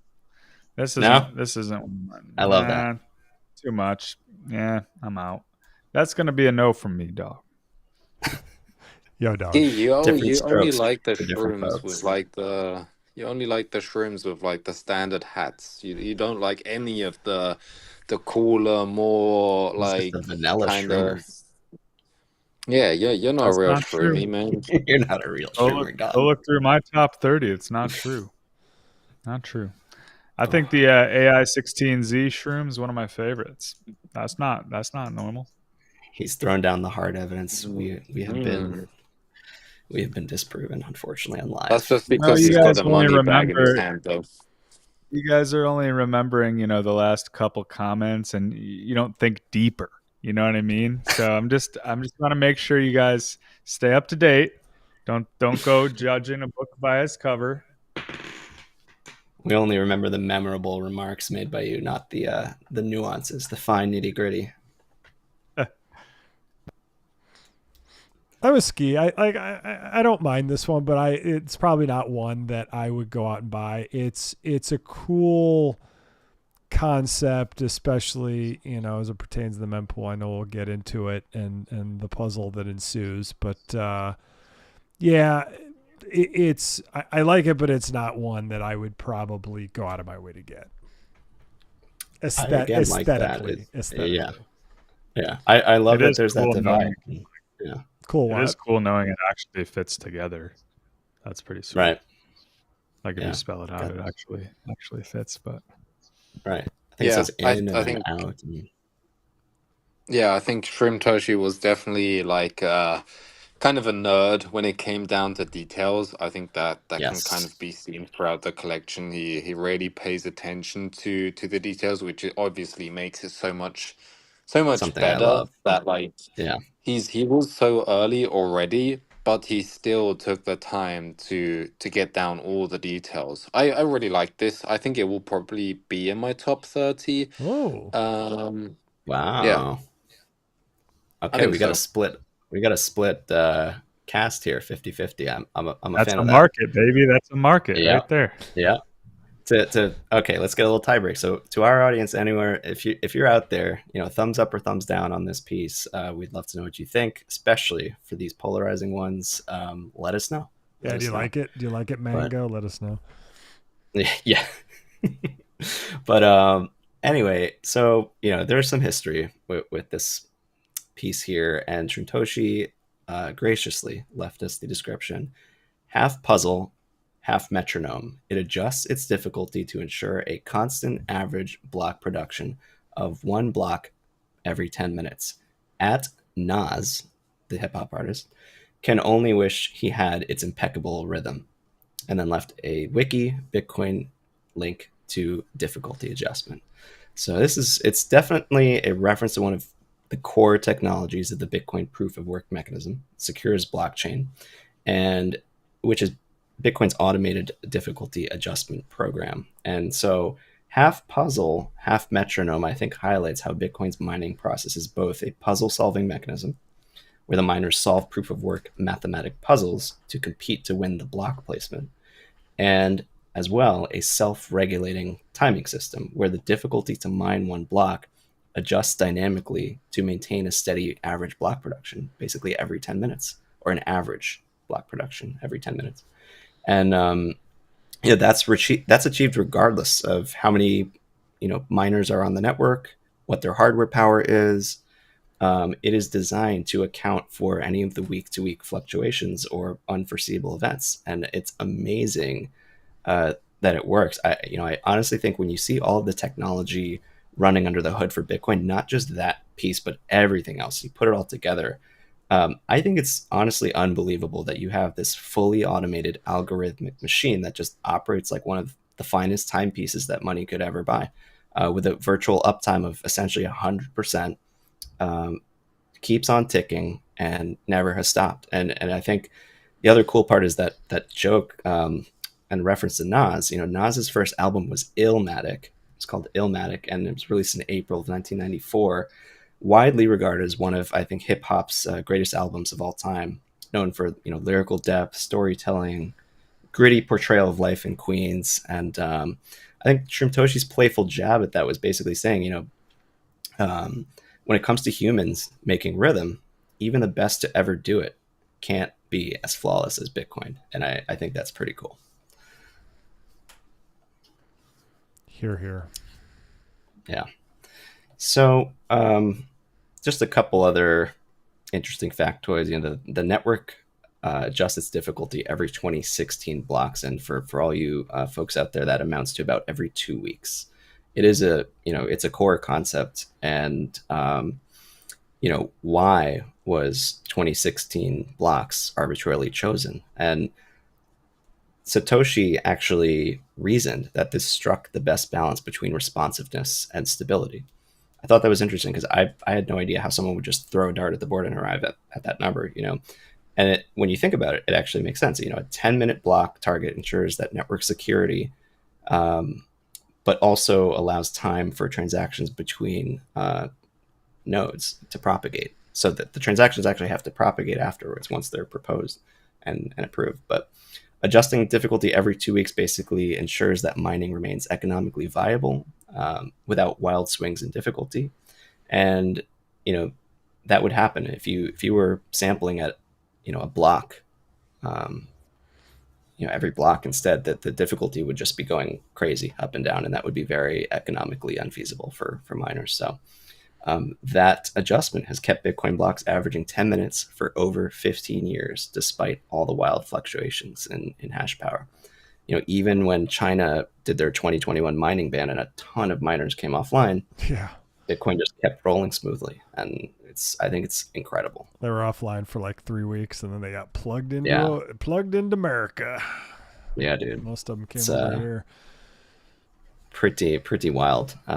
So yeah, that's the story with the Shroom, and it's a really amazing technology under the hood. I think that sometimes goes underappreciated, that this thing is just so dialed and precise and well tuned that it has been able to keep that balance for 15 years straight. And with the ordinal theory, when those blocks every, what'd you say, 2016 or 2048, whatever, when they do every adjust, 2016, that is a rare sat, the first one of each difficulty adjustment period. People talk about rare sats generically, but a true rare sat is the first sat of each new adjustment period each 2 weeks. So you get about 26 a year, and in circulation there's probably the possibility of like I think we're at like only a certain, there's like 400 now, and max ever there'll be a couple thousand, which is kind of cool. And if anyone is interested, I actually have a friend at a miner who has a bunch of these, and they're trying to figure out what to do with them. So DM me if you're interested. That's awesome. I never knew that, and it makes sense. I guess you could extrapolate it out based on number of difficulty adjustments. That's very cool. Yeah. Our next one, we've got 713. Ordinal 713 is known as minor. Okay, so I'm looking for a dime. This is in my top 22 right here. Top 22. Top 22. I'm saying it right away. I like it. All right. Although now the hat looks small. So anyway, what are we talking about? A dime? Like this one's pretty cool. Do or die. This one's pretty cool. No, I was just going to say, I'm looking for a dime. It's top of the line, cute face, slim waist with a big behind. This is the one, fellas. Did you really and he wrote that in the script too. It wasn't even ad-libbed. This was planned. He literally was reading that off a piece of paper, and he probably had ChatGPT. He was like, ChatGPT, come up with a creative way to incorporate this shroom in a popular thing. I was trying to get a hip hop tie in there. We had Nas coming in. I was like, I figured, why not? It was very unspontaneously spontaneous. If you leave unfortunately, this is where you should exit. Yeah. So we're 7 short of 300. We want to get to 300 because we've had good numbers of this show. But anyway, the emphasis was dime piece. This is a dime piece. It is an absolute beauty. This is the one. It's pretty much a flawless design. I think in almost every way. Yeah, I think. I feel so much FOMO that I regret not putting it in my top 30. I'm even going to admit that. I was going to say it's not in my top 30. It's not but there. it is so. Rolo it likes is them so all. Damn good. Yeah, he likes everything. I struggle with this all the time. It's what keeps me up at night. I can't sleep because I can't pick the final 30. But it's a fabulous piece. What do we think of this guy? I know we got your take, Blue. Top 22 is impressive, but what do you think, guys? Dime piece? Yeah, this is or no dime for piece? sure. For sure. Nobody can write this shroom off. I mean, this is a classic, super clean, Yeah, definitely a hard worker. Shout out Mango, definitely. Love it, He got a Mango. good point there. Definitely a hard Give worker. this guy the And beanie. Yeah, he yeah, won. I He think the wins helmet's both. also really cool. Yeah. Yeah, no, I would agree with that. Because the helmet would There's would be tough to pull off here too, especially with the hats. yeah, Like he did a good job. Remember we were talking about the it's a UASF helmet. with the sideways brim. He actually even pulled off the brim here. It's a smaller brim on a hard hat, but it's there from the changing colors. So it is doable. So maybe that UASF or FS, whatever it is, maybe that one had other reasons for being the sideways cap. Totally. And I again echo that. It's, working with so few pixels with 8-bit art and actually really getting that design across and making it so recognizable. I think, hats off to Shrimtoshi. That really appreciate this cool artwork design. But it's a fun one too. The history behind it. I think this was a unique approach that Shrimtoshi kind of took for this one, and I hadn't seen this before. His quote said, "Want to create new units of Bitcoin, rule 11," and then a link to a YouTube video, and that was it.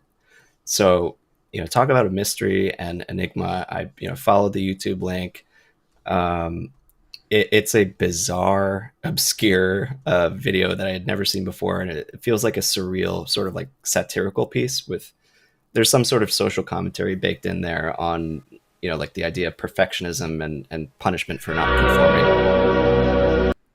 So let's grab our popcorn. Every person should behave the same all the time. No imperfections are allowed ever. The audio is really the okay, I'll put it on. critical.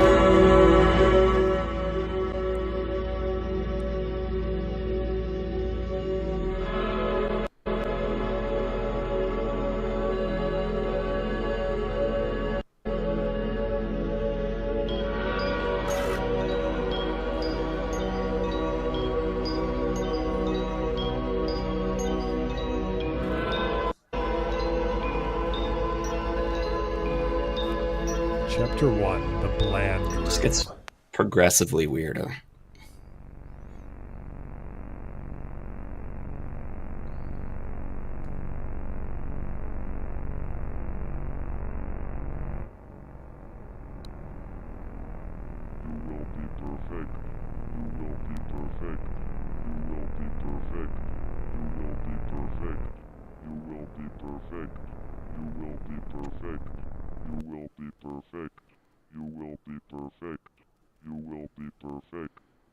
Huh.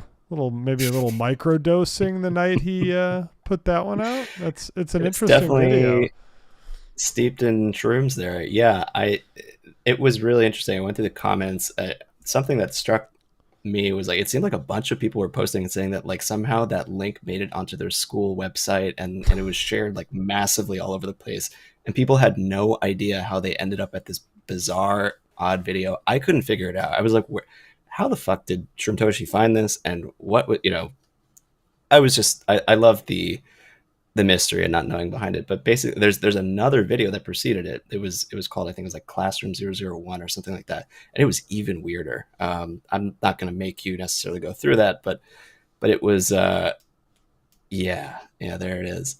It was bizarre, man. And I loved it. I love that kind of shit. I'm a huge David Lynch fan. I love surreal film. And it struck a chord and I was like, okay, I fucking love what ST did here. Huh. Yeah, this is about as kind of cool and avant-garde as I've seen. Yeah. Like and the audio with that one too, is it? Yeah. Listen to them speak. Do you hear the scratching? Let them take you somewhere fun. Playtime safety. Do not hide in places where you can get trapped. Places like old refrigerators can seal you in. That's no fun. Hide in fun places like the doorway. Keep your mouth open. Do not close your eyes. They live inside the doorway. You will have fun. You will laugh and laugh. You will stay.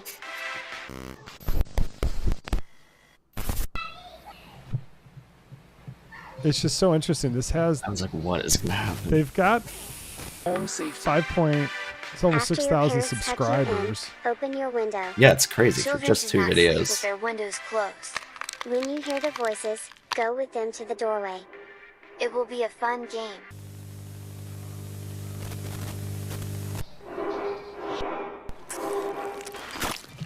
What was that? At this point, I was freaked out, man. I was like, listen, I gotta go. Have fun. It's been real. Yeah, it's got a little Totally manga. some Ring vibes to it. Very, very interesting. Yeah. So Mango Twin saying- Peaks. Yeah, great shout out. One of my favorite shows of all time. I agree. It's kind of right up that alley, but yeah, Well, if there was any question who's winning either the hat or the mouse pad, it's you, Mango. well done, that a unquestionably. guy. So what do we got? We got one or two more? Yeah, we got one or two more. I was just gonna say, for this one, obviously want to kind of tie that back. Why the hell did he leave that link? What was it about? Oh, okay, What was the commentary with the perfectionism? And basically, it is that Bitcoin miners are punished if they do not follow a strict protocol. Mining rules operate under strict cryptographic and economic rules, ensuring fairness and scrutiny. And if miners fail to adhere to those rules, they face automatic built-in punishments in a sense, that prevent them from benefiting from the improper behavior. And so, there's a few of them, but the major ones include wasted electricity and no block reward. If proof of work requires a massive computational effort to produce a block, if a miner fails to produce a valid block, all that electricity spent on hashing is essentially wasted, and there's no block reward for them. So that's a punishment in and of itself, since it's so capital intensive. The other is chain orphaning, losing a block race. When they go head to head against other miners, if the other miner had added on a block that was just slightly longer, they will, the other one will get no rewards, even if they put all that electricity capital up. And then the other one is dishonest behavior and blacklisting. If a miner tries to double spend, submit an invalid block, that gets rejected instantly. It's labeled as incorrect, and the other miners will ignore it, and the nodes will reject it. So the double spend results in no payout. Then there's attempting a 51% attack. That also requires massive electricity resources to overcome basically everyone else mining.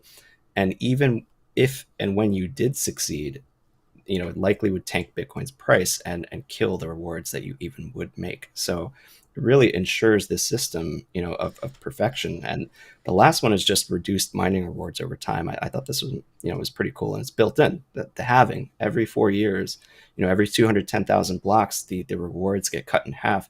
So that forces all these miners to optimize their efficiency always, and they risk becoming unprofitable. If you don't perform to absolute perfect, conformity, you will lose. And so miners that fail to upgrade and become more efficient lose competitiveness, and they're forced out, and they're put in that bland space that the video refers to. So conclusion, Bitcoin system punishes miners that fail to follow the rules. It's brutally competitive.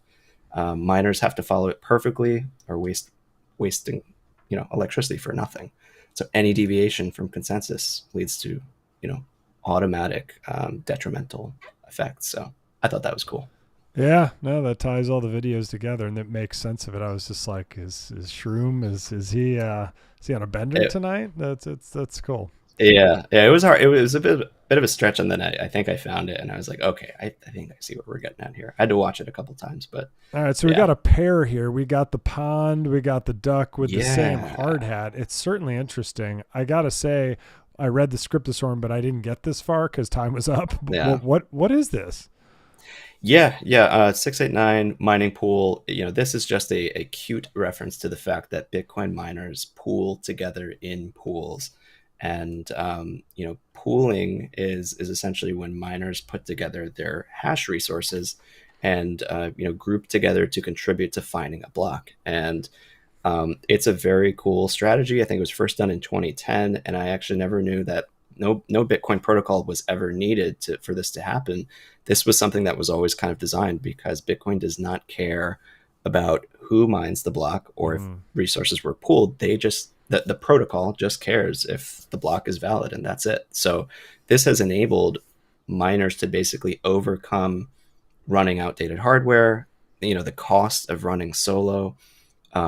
It's very, very hard nowadays to run solo. You can do it, but you have to remember it's a probability. It's a probabilistic phenomenon. When you contribute hash power, as you increase your hash power, you increase the odds of discovering a block, since you're solving the cryptographic puzzles more rapidly. But it's always going to be a probability that you discover a block, and it's the same probability, for everyone else with the same amount of hashing power. So basically, what that means is that people can pool resources, work together, and get paid for it. And there are all these different strategies as to how to split that profit and payment. So we'll talk about it in some of the other upcoming Shrooms.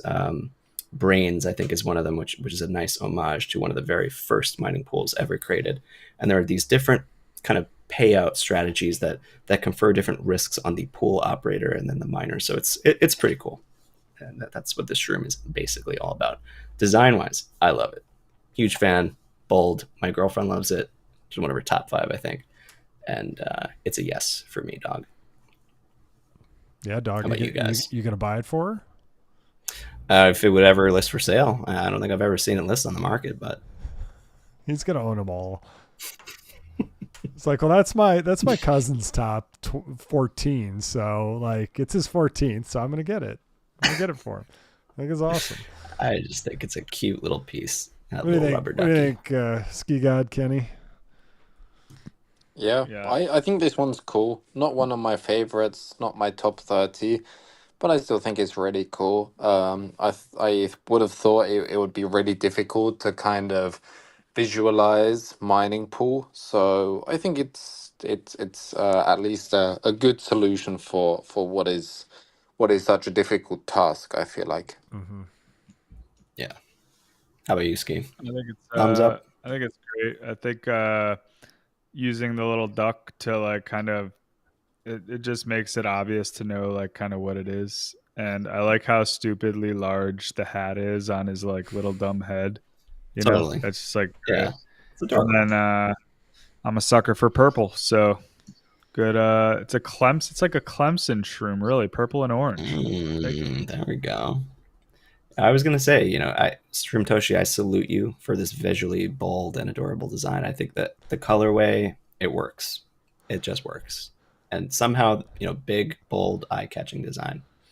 Between this and the koala bear, I've seen a softer side of all you. Be like, it's so cute, it's so adorable. I'm a koala bear. I We want to love hug the it. adorable shrooms. Yeah. I want to know if Shroom Toshi, like, I bet you he's been, out there maybe tuning into these episodes, since it is such like a, so shout out. I know you're there. I know you're looming, but I do wonder if at any point he's like, they just don't get this one, I guarantee it. You have to wonder, like they Rolo's totally missed just the off mark this on this. like rabbit hole down one way, and it's like not right, Probably not, but I think that'd be pretty funny. Yeah. What I will say, one cool thing he did say was that like the shrooms are going to resonate differently with different people and for different reasons. So I do think he made a mention that at some point there's a wiggle room for interpretation, but yes, I think for the most part he did have certain specific ideas in mind.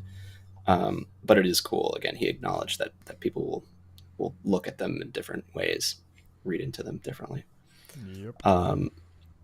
Yeah. So with that said, our last shroom of the day, our 9th shroom, a true beauty, number 697, Mining Paradise. So I think this is, one of those eye-popping, mouth-watering, clean shrooms that just makes you want to click buy, man. I'm a huge fan. We hit another top 30 favorite of mine. It's number 29, sitting right in front of the lightning shroom. Checking. Rip on me all you want, boys, but this one, it's a yes for me. I think you probably think of the UK flag at first, but then you realize it's really the Icelandic flag, and it is a cool one. Which is way cooler because Britain's got all those, right. There's no freedom of speech there, and there's a bunch of. We love the UK, but Iceland. I took the family there a couple of years ago. It is a cool place, and it's it's one of those places at some point you got to visit. Yeah, it's got the cool factor. What do you guys think? Ski, I know you love this one. Yeah, this is one of my favorites. It was listed for a long time when I was looking at buying some, but it was just like out of that one and Argentina were just out of my range, and they're two of like my all-time favorites. But I didn't Those are really get, so cool. early on when I was just learning, I didn't know that it was like, I kind of thought it was like another inflationary type of thing.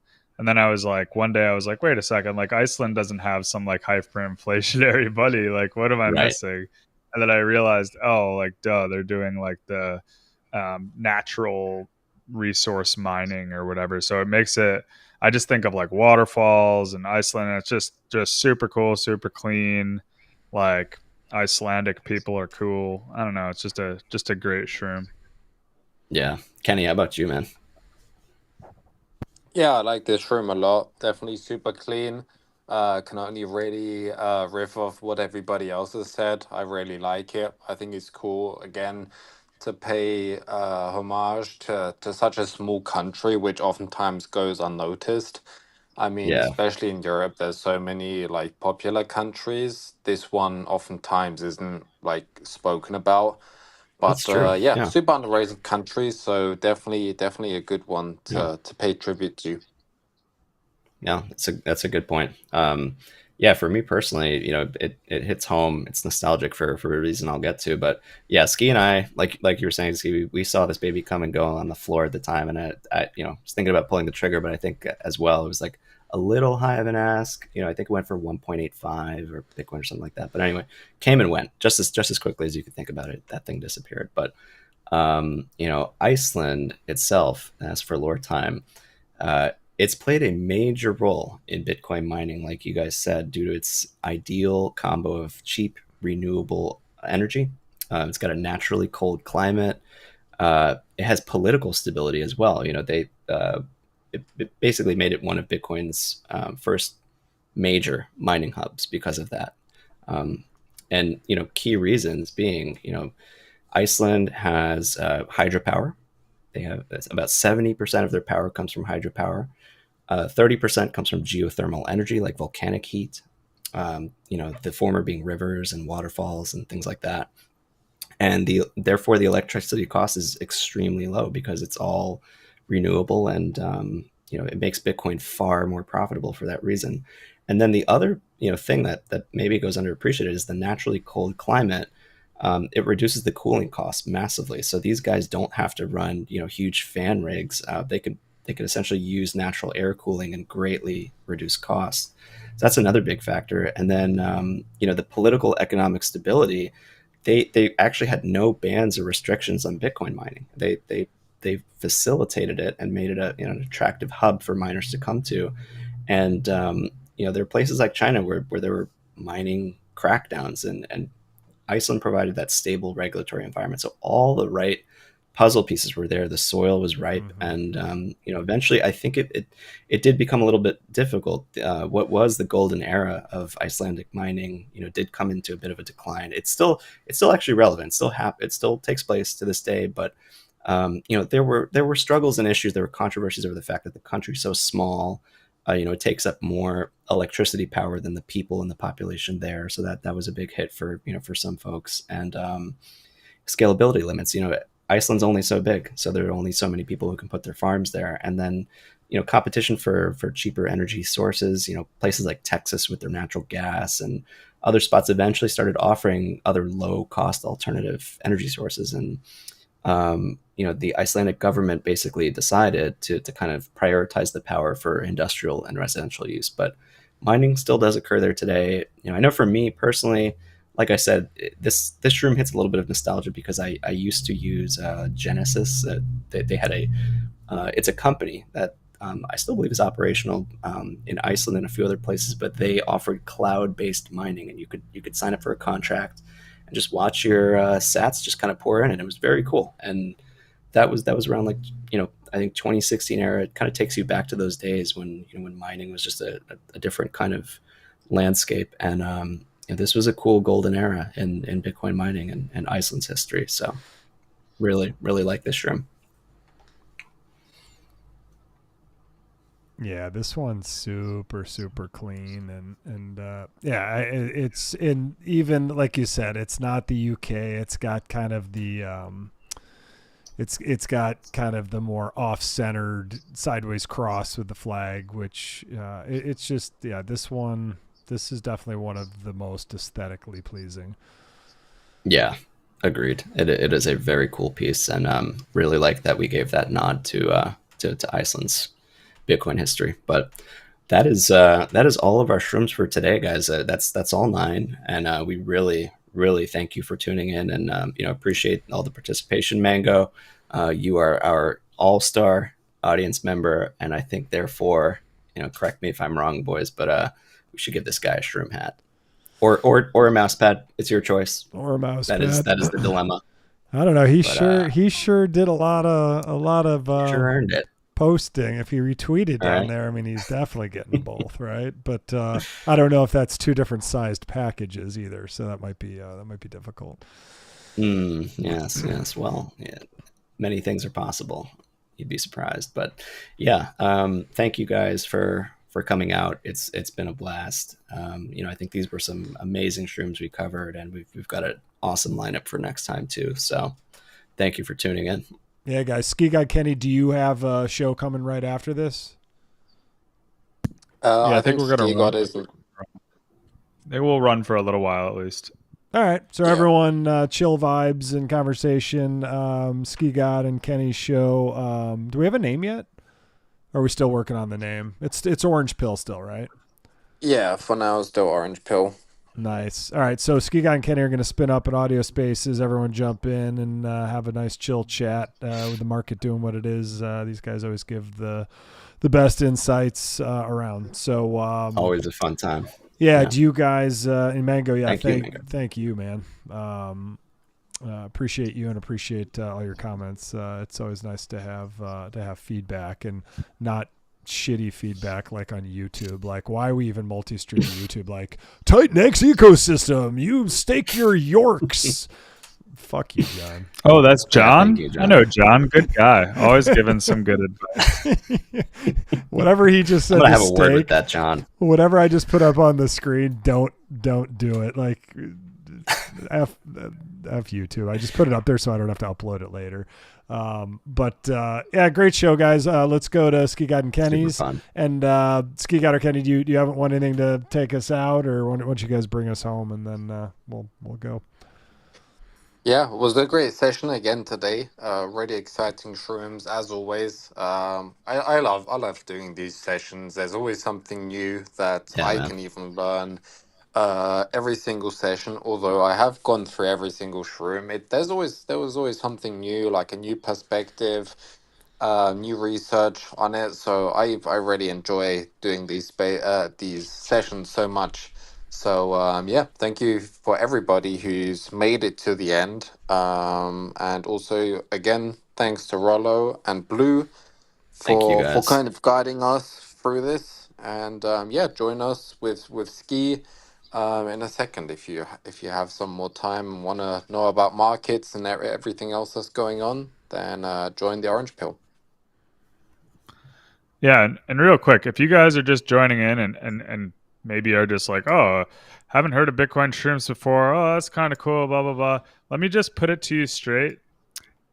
If you don't really get it, like in the entire Web3 ecosystem, these will be referred to as the best NFT collection cross-chain, historically speaking, within, I don't know, we talk about it all the time. My guess is within 3 years or something. Some of the biggest holders you've heard of have these shrooms. They just don't talk about it too much. The holder base is extremely well, they're not going to give up their shrooms anytime soon. So they know what they got. They're out there for sale for 1 Bitcoin or whatever right now, and it's all kind of fun and games. But we'll revisit this, and you'll see once these things are worth a 10 Bitcoin floor, that having a shroom will be sought after by every meaningful kind of big holder in the space. And now's your chance to get one. But first, don't forget to get a Bitcoin. Get some Bitcoin first. And then spew it all on Bitcoin shrooms, you know? So anyways. The grail of grails. Yeah, if you don't really get it, it's not just another NFT project. It's not just another ordinal. It's the ordinal. If you're curious, check out episode 0. You can learn all about the inception of the shrooms, what they're all about. It's out there. Anyways, have a great day. Stack sats. Stay safe.